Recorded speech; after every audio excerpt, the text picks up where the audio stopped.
Burnout is your reaction to prolonged stress that leads to mental fatigue, emotional apathy, and physical exhaustion. While most people think of burnout as a result of too much work, it can also get to us outside the office.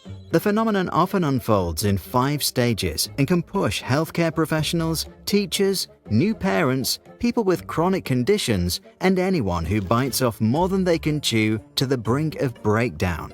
It can present itself as follows. First, the honeymoon.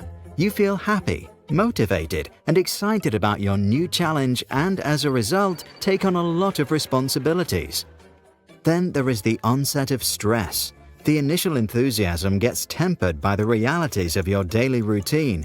You first start feeling tired and then anxious about not being able to handle everything you signed up for. Slowly, signs of stress begin to surface, and you may develop a negative tunnel vision.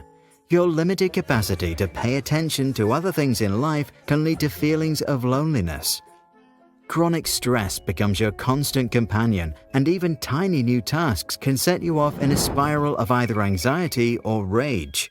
Life may now simply feel unfair, and a setback can feel like a personal attack or a deep injustice. Eventually, you are just exhausted or develop psychosomatic symptoms such as migraines or body aches. In your free time, you may now just want to shut down. When you eventually burn out, apathy can take over. In defense against chronic stress, your brain just stops caring. This is why your productivity plummets and you may become negative or cynical.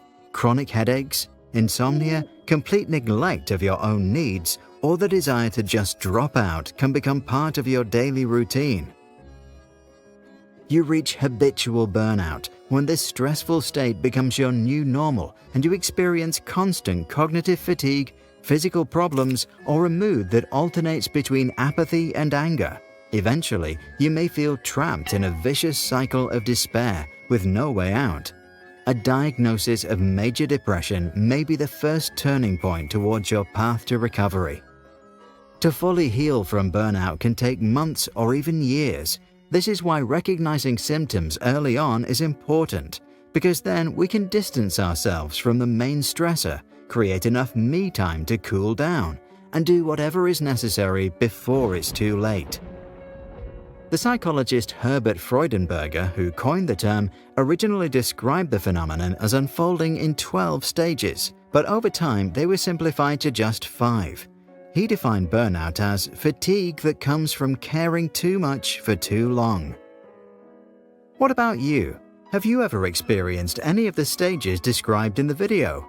If so, how did you recognize them and what did you do to overcome burnout? Please share your thoughts and strategies in the comments below.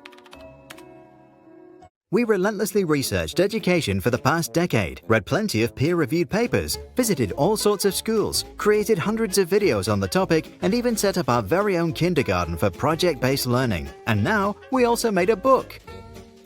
The Unschooler's Educational Dictionary covers everything we know about learning, unveils the unintended consequences of compulsory education, and includes a complete guide to the alternative school movement. Order your copy now. Just visit your favorite bookshop or check the links in the description below.